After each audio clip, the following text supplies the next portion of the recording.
Welcome to Turn a Page, the official comic book club for Nerd Initiative. Each week, the NI Bullpen will be covering the world of comics, talking to creators, deep diving into some fantastic stories, and much more. Now let's hand it over to the team and turn a page.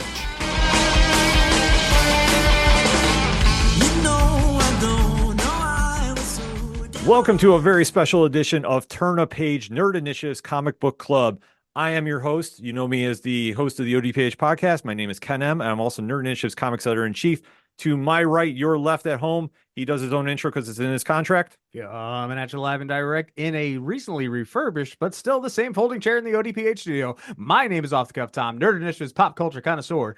Ken, Drew, always a pleasure. And we have a guest on the line that has a fantastic comic out that is going to be hitting the shelves on April 24th in trade paperback form. But if you haven't picked this up and you are a superhero fan, what are you doing? Because this has so many elements going on. If you love vintage storytelling, you like a little modern twist to it. It has so many characters involved. I can't wait to deep dive into it. In fact, if you can even see behind me, because I'm actually going to lean, we have this artist's picture hanging up on the wall of his X-Men stuff. But we're not here to talk X-Men. We are here to talk about the savage strength of Starstorm. Please welcome to the show the writer and artist and creator of said book, the one and only Drew Craig. Drew, what is going on? How you doing, guys? What's going on? How's everybody going? Oh, very good. This book has been on my radar. I've been able to review it ever since issue number 1. It is something right up my wheelhouse as a old school superhero fan. This has so many elements going on. First and foremost, how did the whole idea of Starstorm and his universe come to be? Well, it's like the basic idea was that it was like an homage to like the old Image books, like Todd McFarlane, like Spawn and Wildcats and Youngblood and all that stuff, like Savage Dragon. So yeah, it was basically like the similar sort of idea that those guys started with. Like there were characters that those guys grew up drawing, and they were characters they created as kids. And Starstorm's the same sort of thing. It's just a character I created when I was like a little kid. And I just like throughout the years of like trying to create stories and develop characters, he always stuck around. And originally started out as me. It was my superhero. It was that I had a Starstorm cosplay when I was a little kid. And then nice. Yeah, that's originally how it came about. And I just kept redrawing them and kept recreating the character through as the years went on. And that's basically like how it started. Was just I said, okay, well, I'm going to do a similar sort of thing as like those guys did back in the day, you know? So, and then I just threw everything, like all my pop culture smorgasbord that's jumping around in my head, and it just all came out as Starstorm. So it's just like my take on that sort of stuff, you know? So yeah, that's the original, how it originated. So yeah. All right. So I'm just going to jump right off on here and go, if you used to dress up as your character as you were developing him, how was the reaction from people? I mean, were they like, oh, that's cool? Or were they like, hey, tell me about this guy. Who the heck is he? Yeah, well, I mean, when I dressed up as him when I was like a little kid, like running around the house, I had the story basically is that when I was probably, I don't know, like maybe 8 years old, my parents took us to Hampton Beach, me and my brother. And my dad played like a skeet ball game, and he won like a prize. And I got like a T-shirt, and on the T-shirt it said Starstorm, and it had like sort of like old 80s graphics, like little cubes and little pixelated stars and laser blasts. You know, look like Zaxxon or like one of those old or Galaga or something like that. You know, so yeah. So I just put that shirt on, and I had like little, you know, like little wristbands, and they were my power bands, you know, they were sort of like, it was like an amalgamation of like my own thing and like Captain Marvel or something like that, you know? So, so that's basically, you know, I didn't go to conventions and cosplay him out at conventions. That's maybe down the line, we'll see what happens, you know, but do it. You absolutely should. Yeah, self-promotion, tax write-off. I might, if the costume looks good, then you know, if there's any cosplayers out there listening and they want to make me a Starstorm costume, or if they want to dress up themselves, that would be awesome, you know, for sure. We do know a few at Nerd Initiative, so I mean, there's a possibility. We'll just there. And I got a helmet guy, so Yeah, I was gonna say we know a helmet guy helmet guy? that does that for Yeah. cosplays. Well, if I can get the helmet done, that's step one. I like down the road, I would like to develop maybe like a little articulated toy. So that's like on the radar or something. I collect toys. So I got that. so guy I'd like too. to, yeah. I have that guy too. Yeah, you Yeah. got that guy. All right. Let me know. We Yeah. have some hookups over here that we could definitely make that happen. And especially with a character like this too. I mean, if anybody's not familiar with the book, what is the story of Starstorm? Well, I mean, basically it starts out pretty much it's sort of like the generic high school kid. He's like new in town and it's sort of like I was always a fan of the Karate Kid, like the new kid in town. And, he's got to ward off the bullies and that sort of thing. It's a basic story, and he meets his companions and then it's like that hero's journey of finding your companions and finding your place in the world, but then it branches out. I'm pretty influenced, like I'm working on the second story arc now, and it's sort of like it's going to branch out into it. Basically it's like an homage to Stan and Jack as well, so it's just all the heroes. Like I've always created heroes, that's my forte, so heroes and villains. I just love sitting there and just designing new characters all the time. So I just it's like it just kind of organically evolved from that like simple story of like this kid, he gets this ultimate weapon and then like what's his backstory, and like that sort of it's the cliche of the kid has amnesia and he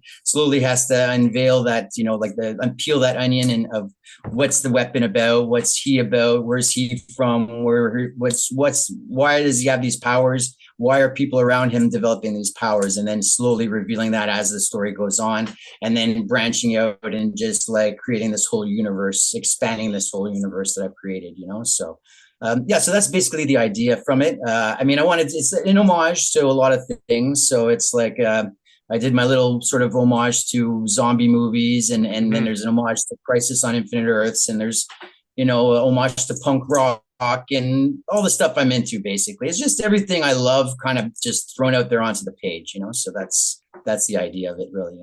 Yeah, it's very true. Yeah. I mean, it's evident that you have just thrown everything. You've Jackson Pollock this book in a good way. Putting everything of pop culture and the stuff you love in there. On top of it, we definitely can tell that there's a huge nod to Jack King Kirby, and how many characters he's created. Do you know off the top of your head how many characters that you had created for this run alone? Do you have a number? Because I lost count. No, I don't know. I should count. It would take me a while to count them, though. I mean, I have so many characters I have a lot of ideas for a lot of characters. I mean, it's just the tip of the iceberg right now.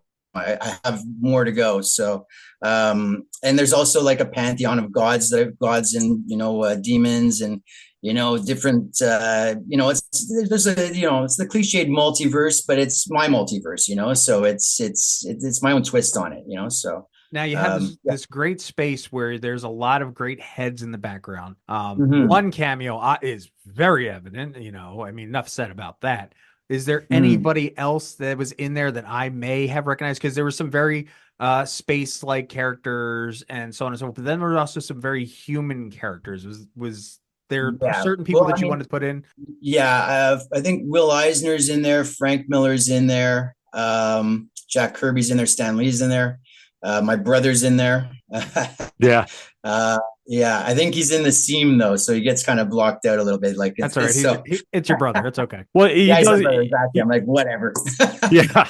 Well, I was going to say he does get referenced in, I believe it's issue 3 when Jen, Eli, and Grant are flying through the space. They're like, "Hey, is that Wes Craig?" Yeah, so, I mean, exactly. That's just a little cool moment in there. But yeah, I mean that whole scene too. I mean, just the cameos and characters you have in there, and like for being 6 issues in, like it really feels like a larger than life universe. Has there been a character that stuck out to you that has been your favorite thus far to work with?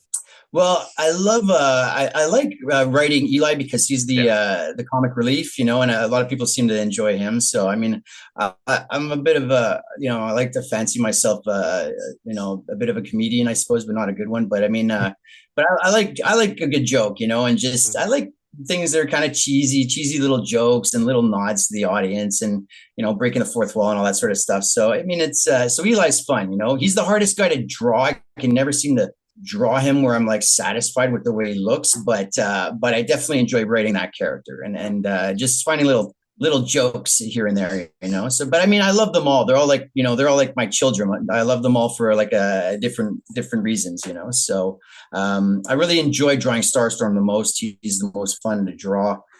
He's the most interesting looking, I find. I mean but Eli's the most interesting to write. So yeah, but I mean, I like the Tiger Clan too. When I was designing them, I thought they came out very cool looking. They're going to be in the next story arc as well. But I'm creating now Lords of Order and Chaos. Okay. So those are looking really good. So I just did a 2-page spread. You can see it like a brief, like the outline on my Instagram, but it's turning out cool. They're looking good. So I'm anxious to explore that whole area of the Starstorm universe of like where it's going to go. It's going to really branch out in this next story arc. I mean, the first 6 are just the setup, so so that's that.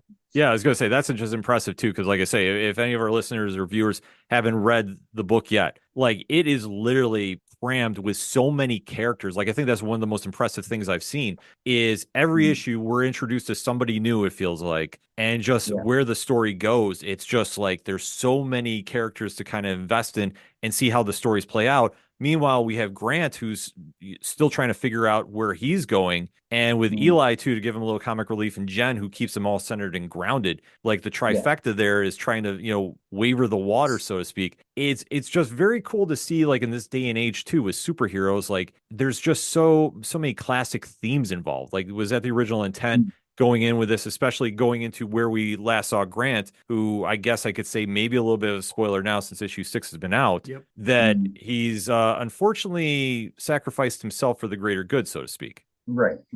Yeah. Well, it's it's an homage to all that stuff. You know what I mean? So it's, I've drawn from everywhere, basically. I mean, originally I had, probably about 6 or 7 different story ideas I was working on. There was like a samurai idea I had, my Ronin, I had like sort of like a punk rock group of superheroes. I had a bunch, but then I was spreading myself too thin at one point. So I said, I'm just going to merge them all into one universe because that way I can get to all these stories. So basically that's what's happening is that I'm able to jump to these characters in the story while I'm telling the Starstorm story, so say that 3 times fast, but so that's what it is that I have these ideas for other stories and they all work together. So I don't know, it seemed to just work out that way. So I mean, I had to tweak little things here and there, but it just seems to be that they're all coming together and they all seem to work in that one universe, the themes I'm playing with are just, those basic themes of like, like who do you want to be in this life? And like, who's Grant and is he like, what is he going to do with this power? Like he doesn't even know yet, and finding himself and, as he goes on, like discovering what he's about and what he wants to use the power for, so, and exploring why this weapon is made, why it was made, why it attached itself to him. There's all a reasoning behind. Grant didn't just get the weapon. I don't want to spoil too much, but there's a reason why Grant has the weapon, and there's a reason why these people are after the weapon, these characters, and why it's so sought after. I mean, there's a big backstory that I've developed before. I mean, that's where I'm going to be heading is the story of what the weapon is about, why it was created, and who created it, and what it's for, what it's meant for. So so that's that. So how much pressure, creating this whole world is it for you to be also the writer and the artist? Does one lend itself to the other, or does it put more pressure the other way? Well, I think it's, for me, it's easier because I can see it in my head, so, I mean, I know what the story is and it's like, and then, if I conveyed it to somebody else, they might not hit it exactly on the head, the nail on the head, the way I want it to be hit. You know what I mean? Even though sometimes I'll draw stuff out and I'm like, this is not what I saw in my head at all. I have to get it done. So, it's not turning out the way I like it to, but I have a bit of I like things, I'm a bit of a perfectionist, but you got to let that go to just get it done sometimes. Right. But Yeah, because I mean, originally when I was working on it, I was redrawing pages like crazy. I redrew like a ton of pages, so and it took me forever. So at one point, my brother was like telling me, he's like, "You got to stop redrawing pages. Just get it done," you know. So, yeah. So I mean, yeah, that's that. So. I lost my train of thought there for a second, but That's okay. We'll bring it back. It's cool. yeah. So your style that I've noticed in here, yes, we obviously can tell you have a very classic influence, but also modernly, I personally saw in it very much like an old Liquid Television Eon Flux kind of influence, especially with the female characters. Were you going with that? Was that something that had influenced you in the past, or is that just me? Yeah, for sure. I mean, Aeon Flux was definitely. I mean, it's in the back of my head. I always like that sort of design of characters. You know, like that sort of anime influence, sort of. Yeah, like I mean, I guess the like Art Adams was a big influence when I was like he's one of my favorites artists coming up. I mean, I'm sure with many artists that you talk to today, he's a huge influence. John Byrne and George Perez were big. I don't draw like them, but I mean, I think I have my own sort of style. I don't really very draw much. like Very much. absolutely. We're not saying that you're copycatting. You have a yeah, great no. amalgam of stuff. So Yeah, exactly. Well, that's it. It's like just I remember John Romita Jr. listening to him talk about his art, and he says I draw the way I draw. Like, you know, I don't really draw any specific way. I just draw the way I draw. You know, and that's the way I feel about myself as well. Is that I just kind of draw the way I draw. You know, I don't have like it's nothing like that specific in mind. I'll have like the only thing I'll have is like influences, like and they'll be sort of in the subconscious, and I'll draw something like a page layout, and I'll have say like a pose, and that's just something that was in the back of my mind from like say Aeon Flux, you know, like I saw a cool like maybe that blinking eye with the you know the fly that lands trap. on the yeah, so that might, you know, I'll see something like that'll be in the back of my head. I'm not exactly sure where, and I'll draw something similar. Then after I'll go, oh, that's where that panel idea came from, was Aeon Flux, or you know, whatever the millions of anime that I've you know watched, or thousands I should say. But I mean, you know, like all that sort of stuff. You know, it's all there's no specific influence, but there it's just you know all that stuff jumping around in my head that's just spilled out onto the page. You know, so I mean. I'm trying to think what my biggest influence for creating stuff, but I think John Romita Jr. is probably my biggest, and Kirby, obviously. Yeah. Kirby's probably, you know, like that idea of just you know, the Kirby crackle, and obviously that you do one heck of a crackle, I will say. I you. always I respect appreciate a good crackle. Oh yeah. yeah. No, that was like literally one of the first things that jumped out to me when I read the book, and I was like, wow, because I mean to bring that in there, and that's such a classic look too for a superhero book, and especially like you pulled it off flawlessly, and I'm sitting there going like, holy smokes. And that got me excited as a fan, because I mean, like I go back and I read a lot of the old 70s stuff, and you know, a lot of even, you know, further ahead, you know, with Kirby and like you touched on with John Byrne, and just like the, you know, the classic X-Men stuff now too, to just kind of bring those elements into the modern age. I mean, it's really makes this book stand out. And especially too, like I say, with all the influences you have going on, there's been so much done in these 6 issues. What can we really kind of have an idea for when issue 7 is coming out? Yes. Well, right now I got to see, because I'm financing them out of my pockets to have them colored and lettered. Okay. So I got to see how the sales for the trade go.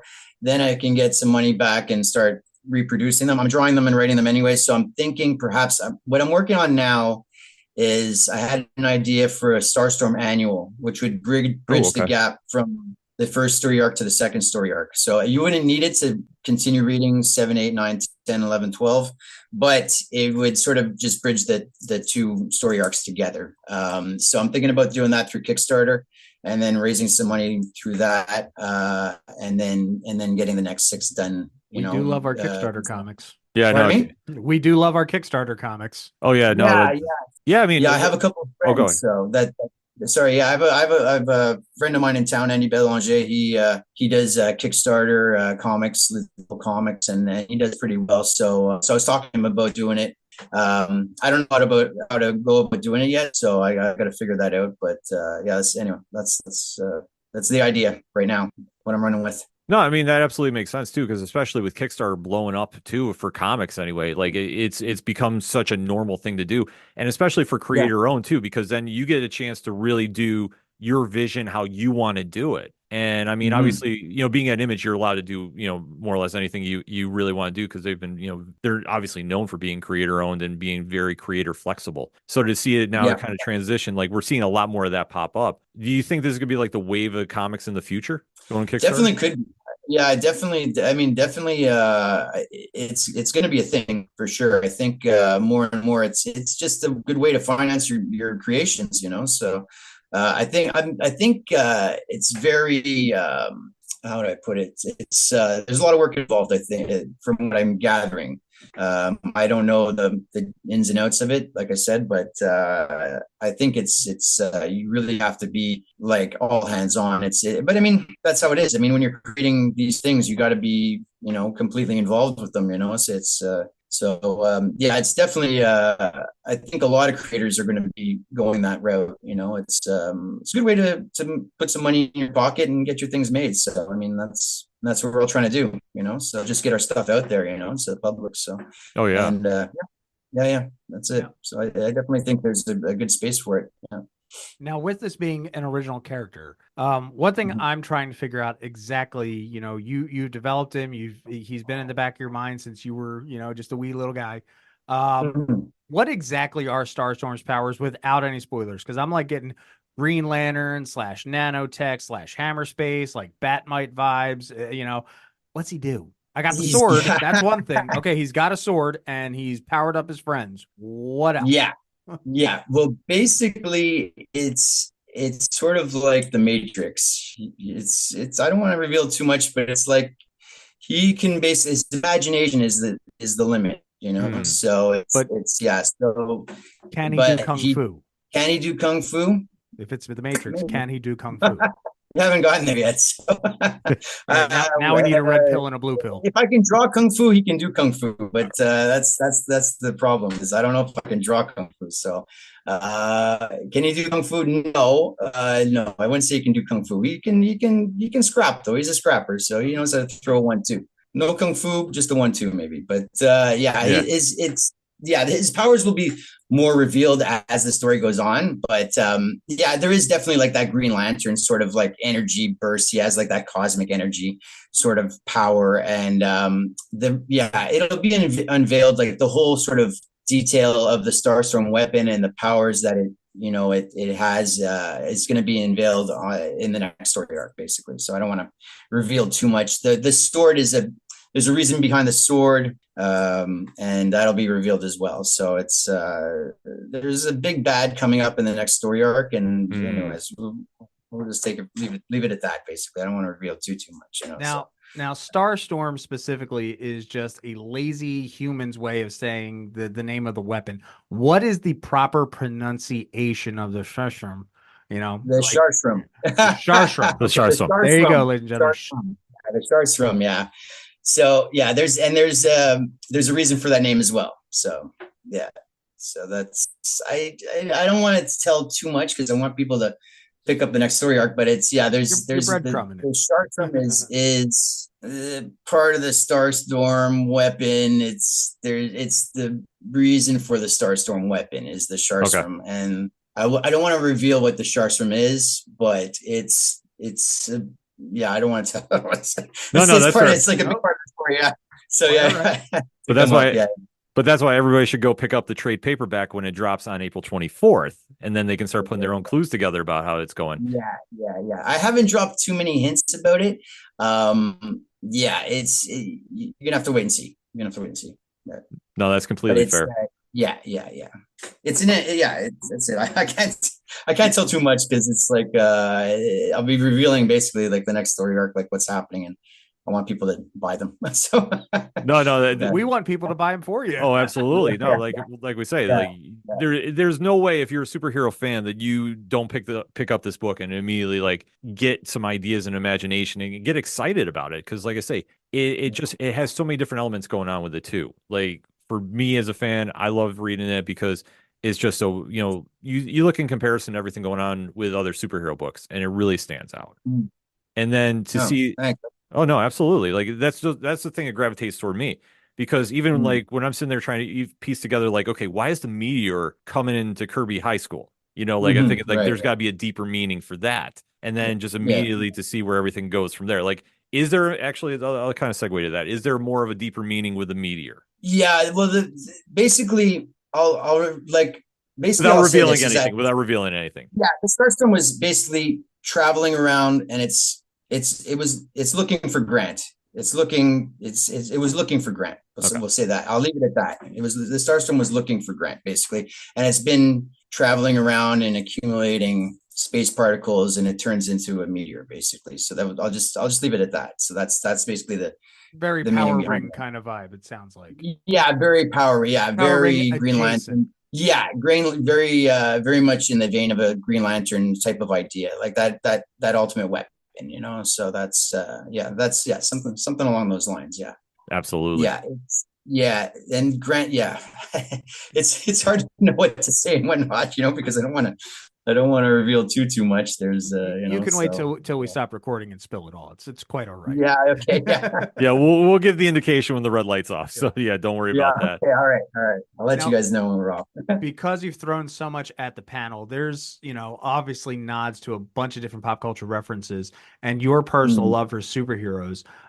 Who would you like to see Starstorm possibly cross over with in the future when this becomes a powerhouse on the shelf? I mean, really like those image characters obviously would be like, I mean, my brother's character Kaya, actually, I was thinking about talking to him about doing like a crossover with Kaya. Ooh, that'd be good. Yeah, That'd yeah, be real good. yeah. I was thinking about doing that in the annual, actually. I got to speak to him about that. So, anyway, we'll see about that. Spawn, Dragon, Savage Dragon. I mean, Batman would be a dream come true. Spider-Man, X-Men, Superman, I mean, any of those characters would be a dream come true, but I mean, really, I'd go for the original image guys, would be, that would be I got one. I got one. Yeah. Even better. Like let's take our pop culture knowledge and like go even better and just Okay. like do Hot Shots Part 2 where Charlie Sheen is doing the Armageddon now, and we'll just have like Green Lantern go by and go, I loved you and Yeah. blah, blah, blah. Right. Yeah. Yeah. Green Lantern was not in mind when I was creating Starstorm, though. Really, I mean, a little bit. He's there, I guess, a little bit, but it wasn't in like the forefront of my mind. But yeah, he's definitely similar to Green Lantern, though, for sure. No, yeah, I'm not. Or even But, better, get the dude the buddy. Why can't I remember the buddy right now? The guy who became the big guy. What, Kilowog? Well, No. no, I was gonna say that, or like Beta Ray Bill go by. He's got Warhammer, and you've got Oh, with Eli, yeah. Oh yeah, that would be cool. That would be Beta Ray awesome. just to go. I loved you at Ragnar. Yeah, I mean, for sure. That would be great. Yeah, I mean, because that's the one thing about this, and I could definitely see that going into the original 7 of Image. Like, I could definitely see a Starstorm and Wildcats play out. Like, I could definitely see that, and I think that would be some real fun. Like, so what was your favorite out of the original 7 of Image? What was your favorite comic? I mean, I loved Spawn. I mean, I was all about Todd McFarlane when I was around that age, So I mean, like, I collected all his Spider-Man. Being from Canada and him being Canadian was a big thing for us, So it was like, him, but I mean, they were all, it's like, I loved it all. I loved Wildcats. So, I mean, Jim Lee's art was just, it's like, I was just looking at a couple, like maybe a month ago. It's just awesome. It's just beautiful, beautiful stuff and just awesome character designs. And, so I mean, I liked it all. I liked Youngblood too. I liked all of it. So I mean, I liked, Savage Dragon was cool. I mean, it was just interesting characters, and it was just cool because they were new and they were like, you could jump right on board at that time, and you're with those characters, and from there on, it wasn't like you had to know about any backstory. It was like fresh to go, for my generation. So I loved all that stuff, man. I mean, I love Spawn. It's a great character, So, but Wildcats too. Yeah, I love it all. Yeah, same. It's hard to pick, Oh, I know. That's one thing that especially like I remember like that's when I was really getting into comics is when all that was happening. Like you talk about the X-Men re-up with Claremont and Lee, and then everybody leaves to go to Image, and then you're like, what is going on here? and then all these books Yeah. are coming out, and it's like you feel that whole new wave of a universe. And to try to talk to fans now, it's like unless you grew up in that time, you don't realize how impactful that is. And then we're Yeah, now it was seeing that. yeah, it was a great time. It was so exciting. It was like I see you guys are into wrestling. It was like when WCW and WWE were going to war, right? It was like a similar sort of thing, right? Yes. No. No, see, Tom So, is not the wrestling guy. I definitely am, and Rich, our guy in the all right. chair, is Okay. 1,000,000%. I will talk wrestling all Oh, yeah. day. I could talk Okay. musicals. Yeah. No, Okay. but Musical. I like Scrooge and Oliver Twist are two musicals. Those are the only ones I can talk about. Works for me. Yeah. No, but that's a great analogy about WCW and WWE. I mean, but that's the whole thing. Yeah. Like when you have this whole new, push through, and then you're starting to see just like how impactful that is, and then now that's leading to more influences now that we're seeing just this resurgence in superhero comics too. Like I said, what you're doing in the Massive Verse, and all the artist-owned characters. I mean, that the big push that's going out there is redefining the industry. Yeah. Yeah. And I mean, so much, I mean, the art is so great now too. I mean, like, Nick Dragota did a variant, and I'm thinking about using it for the annual for Starstorm. And it's like he's doing Ghost Cage, and he's working on something now as well. But he's doing East of West, and like his art is amazing, and I mean, just like Matteo Scalera and all these guys, just sort of like the artwork is next level now. It's like I feel kind of like I'm like I look at those guys' stuff and I'm like I'm like, oh man, I got to work a lot harder. It's just like these guys are killing it over here, making me feel bad about myself. They're so good, but yeah, but I mean, it's just I mean, comic books is really, I mean, Image Comics has really got some amazing titles on the shelf right now, for sure. So that's what I read. I mean, I read mostly Image these days. I don't read a lot of Marvel and DC. I mean, I've been reading. I was reading Mark Waid's run with Dan Moore on World's Batman, Finest, Superman. and that's yeah, that's great. That's awesome. I mean, Dan Moore's an amazing artist. He's like meant to draw those characters. So. But yeah, he's great. Yeah, I can't really see it that well, but I got the little Bat Family print there. He signed for us at New York this year. Oh, so yeah. Oh, cool. Oh yeah, okay, I can tell now. Yeah. Oh yeah, super cool. Yeah, he's great. He's probably like one of the best. He's definitely one of the best going right now, for sure. I love his Power Rangers, but that's just me. But that's a personal. Oh yeah. No, his Power Rangers. Yeah. No, he's good at anything really. He's an amazing artist. He's all. Let's put him on My Little Pony. See what he can do. That would be something. I mean, he could do definitely a lot of stuff there. And I mean, I'd love to do Starstorm. Let's put him on Starstorm. Hell yeah. Let's put it out in the universe. Dan, hello. Oh my God. Yeah. Just do a couple variant cover here or there, or, just imagine. Yeah. I mean, he's very responsive online. I know that. Yeah. I mean, you never know, but I mean, that's the whole thing. When everybody picks up this book, they're definitely want to see more of it. And like when you get the trade paperback too, like that puts the whole story together and really gives you just like an invite into this world. And there's so many things that you can definitely get, no matter what you're a fan of. Like I say, issue number 2 is about a little bit about the horror aspect with the zombies and Nikki Necro there. And, just what's going on with the Outcast there, and just like how that all plays out. And then we start going into, like you touched upon, the Crisis on Infinite Earths. Like there's like the homage, like there is just so much in this book that literally when you give it to a fan, like there's no way they can't just go like, there's nothing in this for me. Like there is literally something in there for everybody. It's a prime example of our send-off, what we do at the end. When you find something, hand it off. There is something in this book for everyone, guaranteed. Yeah. Thanks. So, that's the idea. No, but you nailed it perfectly too, especially for this being, 100% on you, like writing, drawing, and, and just the other elements involved too.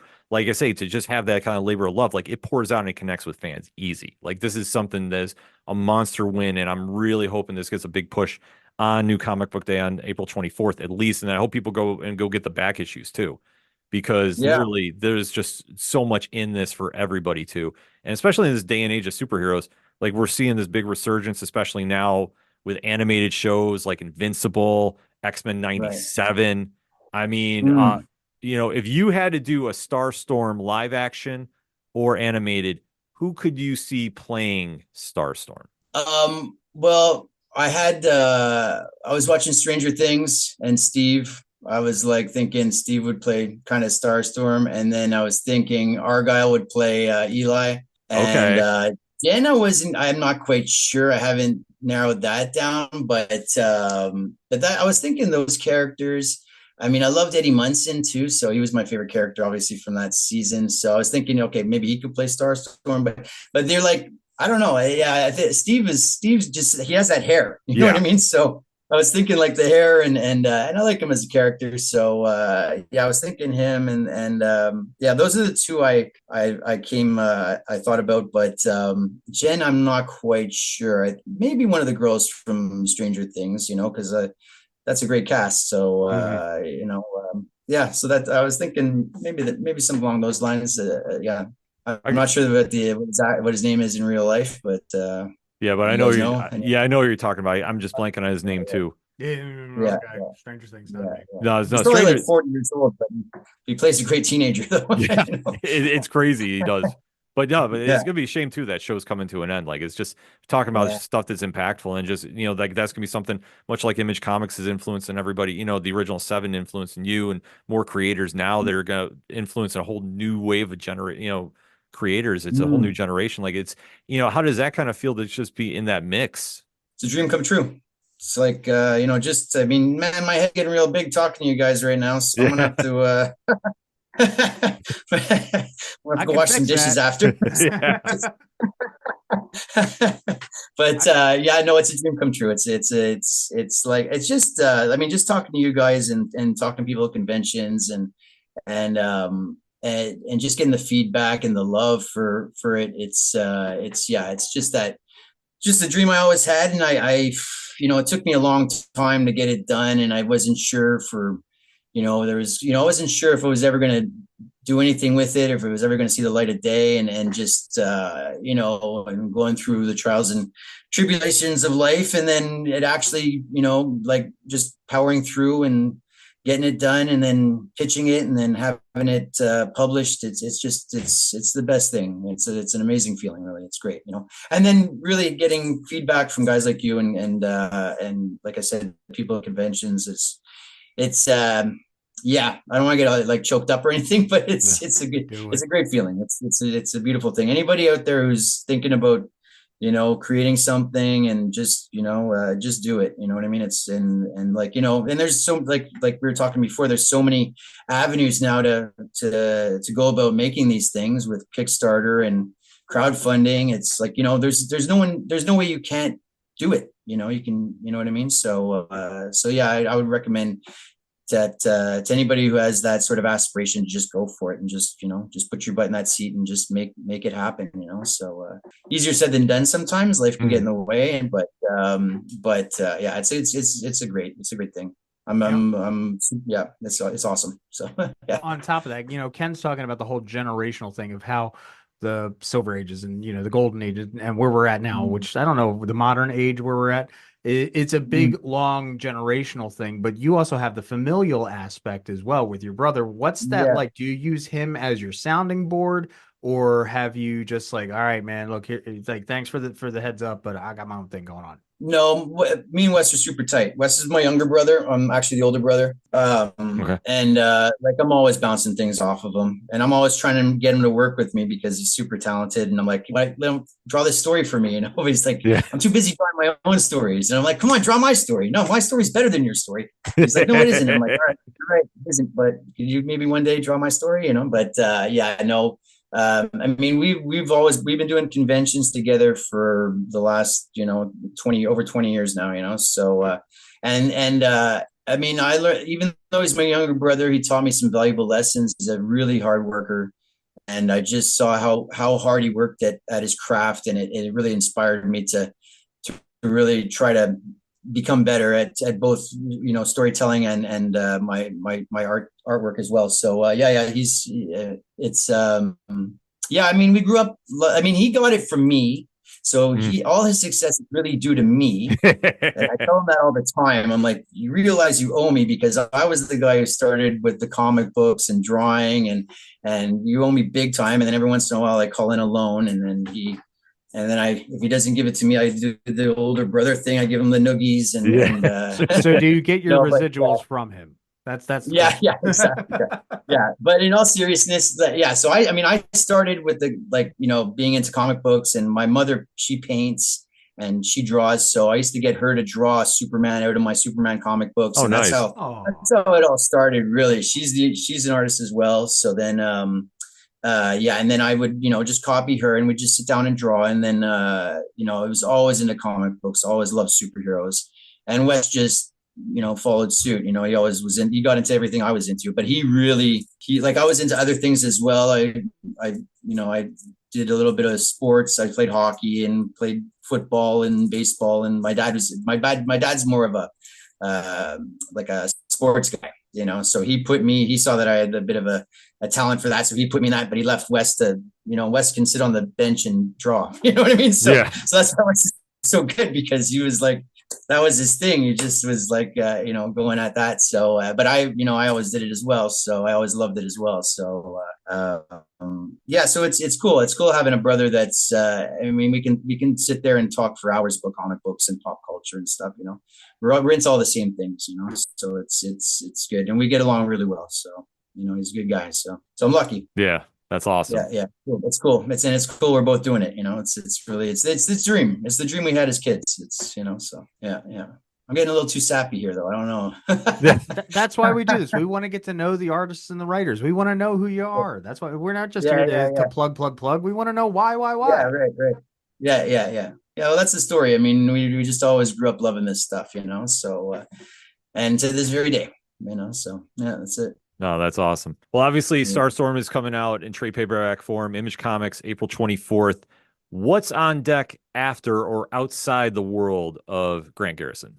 Outside of the world, what's on deck is that I'm trying to get this story off the ground. Me and Wes have been talking about it for a little while. Like I said, I was trying to get him to draw it, but he's too busy with Kaya. So, I'm thinking maybe I might find another artist to do it, or I might do it myself, but I'm just trying to stay focused on Starstorm writing and drawing. That's like enough for me, because I have another job as well. So, so it takes up, just drawing Starstorm is going to take up most of my time, with doing commissions on the side and other things like that. But I have another story that's sort of like a similar sort of Stranger Things sort of, it's like a little bit like the Witches of Eastwick meets Thrashin'. Really? The skateboard movie?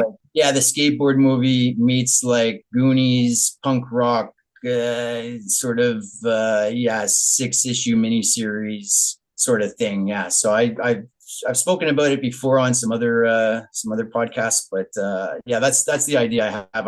I've created the characters for it, and I have the basic outline in my head, but I have to sit down and just get it done. But yeah, we'll see. That's going to take me. That might be a little while before that gets done. But and can we get a poster of Necro Nancy in the background? Pardon me? Get a poster of Necro Nancy in the background with the other book, so it's got your stamp on it. Yeah.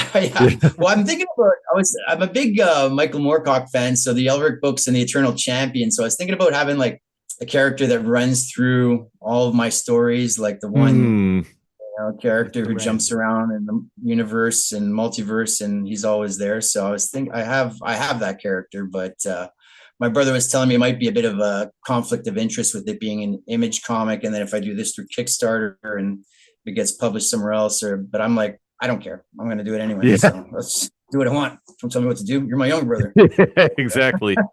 Sibling authority. Yeah. It would work as long as you probably don't give the character a name until you're. Yeah. So just he's right. There. Yeah. That's Yeah, I think you could get away with that. Yeah, because there wouldn't be a trademark or a copyright on just the image itself. Like it would be. I don't know. I'm just going into legal stuff that I probably don't know shit stuff. Yeah. No. That's what he was saying as well. So it does make sense. But Anyway, we'll see what happens. But I do have that character in mind. I would like to do something along the like that Eternal Champion sort of thing. Like I always thought that was a super cool idea. So anyway, I have that's a big influence as well with Starstorm. There'll be sort of nods to those books and stuff as well. So so that's what I have that idea. I also have little offshoots of characters from the Starstorm universe. So I have like I want to know about Paladin.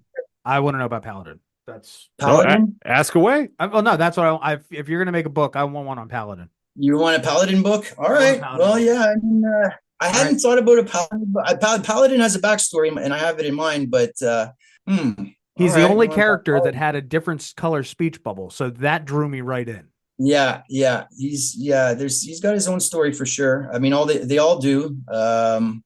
Maybe I'll do an Omega Squadron. Ooh. Let's see. Okay. Yeah. We're just putting it Yeah, all out in all the right. universe. Yeah. Hey, I'm all ears. Any ideas you have, I'll steal them. You can put Ken in the comic. We've been talking about that recently. Sure. If I get it, I'll try to. I'll figure it out. I can do that. Yeah, it'll be a podcast interview with Starstorm there, explaining about his disappearance from Earth, and then we dive it in. We can make that. We can make something happen with that with Nerd Initiative, and we can definitely make that go. But I mean, that's the one great thing about the universe is like you have so many options if you want to really expand on this. I mean, just for keeping as many characters as you have, and we're talking like in the hundreds, because I tried actually counting, but I know my math is way off. But just within the 6 issues, like there's hundreds of characters in there. So if you really want to do almost like a Starstorm Presents, like, in Marvel Comic Presents, like to do something like that, you could definitely run crazy with doing something, just with that, just like a little short story with Eli, then with Paladin, and then, Nikki. One with Ken. Yeah. Yeah. Well, I mean, Nikki's story is going to continue. Yeah, Nikki's story is continuing in the second story arc. There's going to be 2 stories. There's going to be Starstorm, and then there's going to be Nikki's story, and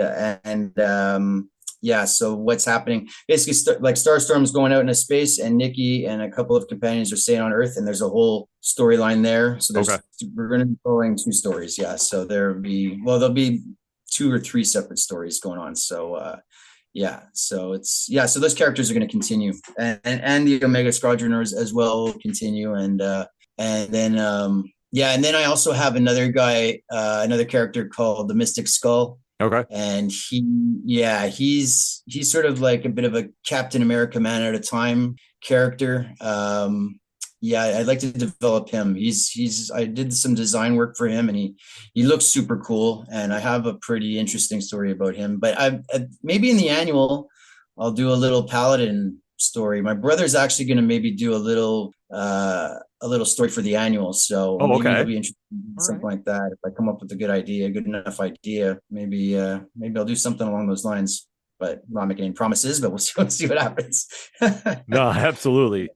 Yeah. Like I say, that's the one thing. You got the options open, especially too with the universe and world you created here with just 6 issues. Yeah. Like just to kind of put that in perspective to our audience, it's literally 6 issues, but there's so many characters, so many avenues, so many themes. So much is going on within these pages. Like literally, if you want to get into a story, they'll literally go a million different directions, but all keep you on the same path. This is your book. Yes. So Drew, we always give this before we always end our interviews. Final sales pitch. If anybody is still debating if they want to pick up the trade paperback or get into the world of the Savage Strength of Starstorm, what would you say your final sales pitch to them?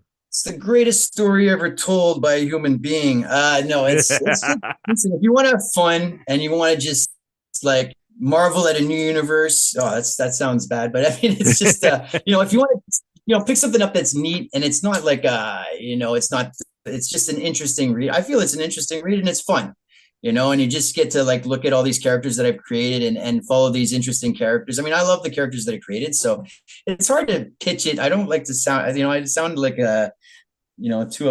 too self-involved, but it's I think they're fun characters, and I have some interesting designs and some interesting ideas behind these characters. And if you just want to go on a fun ride and it just takes you away for a little bit, then Starstorm's the book for you. So I think that I think it's a lot of fun, and people, if they pick it up and give it a chance, they'll enjoy it. And it's only just starting. The story just begun. So that's the pitch. No, that definitely works, because much like we were alluding to a little pro wrestling, Cody Rhodes just finished his story. Grant Garrison's is only just beginning. So you want to make sure you get on board, and you want to make sure you get issue number 1 and just go right through issue 6, and also to pick up the trade paperback, because those are always very key to puts the whole story together. So if you really want to get some of your friends into this universe, and I'm highly recommending you do, because this book has got so many different elements. I know I sound like a broken record, but honestly, this is what you look for when you think superheroes. And we get so many different interpretations these days, and they're all great. But if you really want one that combines the vintage feel of the Kirby era with the modern-esque take of Image from the 90s with a little splash of Invincible mixed in between, this is your book, and this is one that you're definitely going to get hooked on. And then when the annual comes out, and then whatever is going to be the future on Kickstarter, if that's the case, you definitely want to make sure you're following Drew, and you don't want to miss out on what is happening in this universe. What he said. That's a pitch right there. That's a great pitch. Thank you. I try to get my Paul Heyman on, so I have to do my little bit. Yeah. I know Tom is. You can be my pitch man for sure. That's awesome. We might have to make this work. I might have to do that as like a little side hustle. I'll just be for anybody that needs a quick pitch. I'll just do it for a minute TikToks. We'll talk off air. We'll figure something out. Yeah, okay, sounds good. No, but Drew, thank you so much for taking the time out to talk with us. Definitely when everything is rolling for the return of Starstorm, you definitely got to make your way back on the show. We'll definitely have Rich on so we can talk some pro wrestling, because I know Tom is sitting there just, I can see him getting all tense up here as we're talking about, the Showcase of the Immortals this past weekend in Philadelphia. I know that. I grew up there. You missed out. It was pretty cool. It was pretty good, but if you're not a fan, you're not a fan. That's how it goes. I appreciate it for what it is. It's just something that doesn't draw my attention. That's all. No, but that's what I say. Yeah, I'm not as big a fan as I used to be, but it's pretty cool. WrestleMania was fun. Yeah, it definitely is. We'll definitely have to do a little more deeper dive next time you swing on, but we definitely have to lock you in for that though. Yeah, sounds good. Anytime, guys. I appreciate it. Thank you very much. Absolutely. Tom, why don't you let our listening eyes know what's going on with you? Well, you can always find me right here every single Tuesday night here on Nerd Initiative's Tournament page. Everything else, you can always check me out for those comic book reviews on Wednesdays. And in the meantime, you can check me out on the QR code listed on the screen. And for anything going on with the home of pop culture positivity is nerdinitiative.com. My name is Ken M, and we'll end this like we always do on Tournament page when you have a great book in your hands, such as The Savage Strength of Starstorm, trade paperback volume 1, and you see somebody at the store struggling to find something, hand yours off to them. Tell them to turn a page. We'll see you next time. I'm out.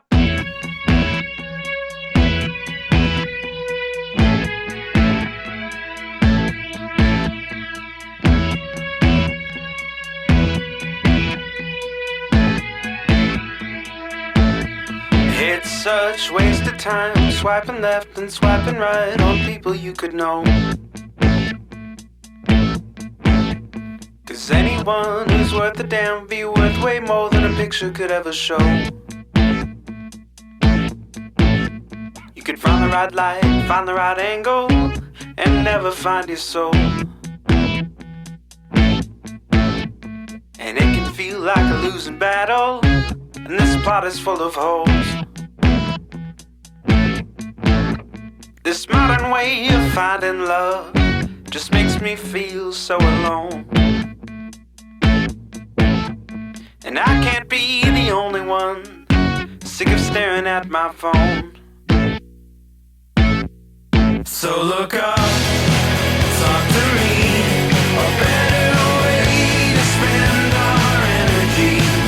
Just look up, talk to me. We don't have to float alone on the open sea. Don't know that I believe in the old time fable. Everyone has just one true love. All I know is you're across this table, and you're all I'm thinking of. So look up, talk to me, a better way to spend our energy. Just look up, talk to me. We don't have to float alone on the open sea.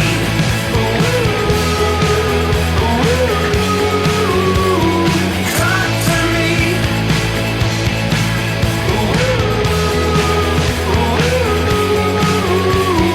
Talk to me. It's such waste of time, swiping left and swiping right on people you could know. Whoa.